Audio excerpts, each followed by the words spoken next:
Let's start, shall we, in Group H to break it down a little further. France, that 4-0 victory over Andorra. Iceland, made with a surprise win at home against Turkey, means there are 3 teams, 9 points apiece. Remember, it's the top 2 who qualify. Jules, let's start with you. Obviously, France are going to win against Andorra. That's not really a big talking point with the World Cup winners. But the fact that they lost, and they lost so badly against Turkey just those few days ago, I imagine the reaction in France was an unforgiving one.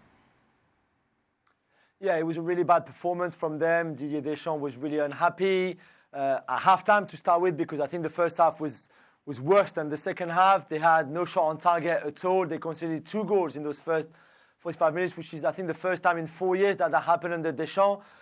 So many things were wrong. The fact that Kylian Mbappe, for example, thought that it was an individual sport and not a collective sport, not a team sport, and was doing everything selfishly on his own. The fact that there was no effort from the team. There was just nothing. They never turned up, and I think it was a warning for the national team that you can't just go to a game and expect to win it just because you won the World Cup a year ago. You have to still put the effort in, not take things for granted, and have the right attitude for it.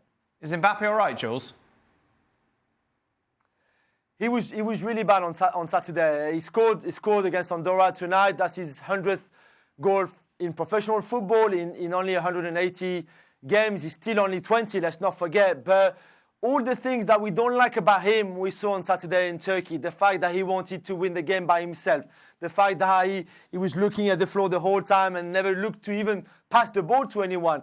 And obviously that's so counterproductive for someone so talented as him, because he literally did nothing right at all in that game. Well, it's interesting, Jules, that when we were waxing lyrical about him just 12 months ago, when he came on the scene and we talked about him at the World Cup, being one of the stars of the show, you said, look, this guy's got a really mature head on him. He's got great people around him. He's in a great position to become one of the world's best, and he'll be able to take that. However, the last few months, we've seen that horrible dive. We've seen him getting kicked out, getting the red card. That mask has just slipped slightly.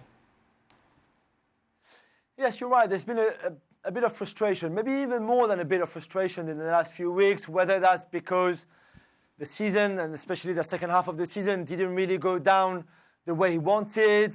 He had, if you look at it on paper and with the numbers, quite a pretty impressive season for a 20-year-old. Again, scoring, I think, 33 goals in the league, but he hadn't scored between March and May, for example. All those last few months of the season where he got the red card, he lost his way a little bit, maybe because there was a lot of pressure, because Neymar and Cavani were injured, for example, and now maybe because he felt that he had to carry this PSG team and the French national team in many ways. But it had been a tough end of the season for him, and we've seen things and signs that are not really good for him, and that shows that he's not heading always the right way.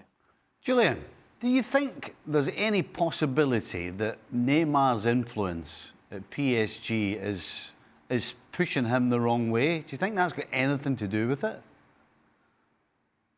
Yes, maybe. I mean, there was such an adoration in many ways from Mbappe towards Neymar when they both joined the club the same summer. There was very much, I'm the prince, I'm the younger brother, and he's the older brother, he's the king, and I want to be like him. And many times on the show we said that at times before, we saw that from Mbappe on, like, I want to be like Neymar, I want to do the same things as Neymar, I want to do the same tricks, the same accelerations, the same stuff on the pitch, where, you're right, maybe there's a point where even with the attitude that he didn't get the best example coming from Neymar in many sense. And it'd be very interesting to see at the start of next season how things pan out between them two, and also the evolution of Kylian Mbappe as a player and as a human being in the next season or so. Any conversation, Steve, you can somehow blame Neymar. What about the problems at Man United at the moment? Is that getting anything to do with Neymar? Right? No, I just think it's interesting because, when you're a young player and you go to a club, you're looking up to certain people. And Neymar's the guy that he was looking up to. Now, if the guy you're looking up to is misbehaving, he's not doing what he's supposed to on the field, not doing what then it usually ends up influencing the young player in some way, and that's why I asked him that question.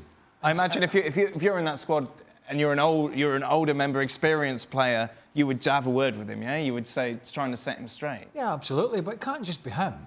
And he's a young man. Sure. He's a young man Yeah. with super talent. Yeah. He's going to have some aberrations. But players would speak to him, and I would like to think they are, including the manager. However, maybe we're seeing signs why potentially this excellent French side won't dominate in a way that great Spanish side dominated. Was it 208, 210, 212? Mm-hmm. Can't remember all the results clearly because it was a long time ago. But they just seemed to me as if they kept the hammer down every time they played, more or less. Well, they had some bad games, but not in terms of the attitude, because they wanted to do it. They do the same thing time and time again. They had a structure in which they played, and they played it ever so well. They passed teams off the planet, off the park.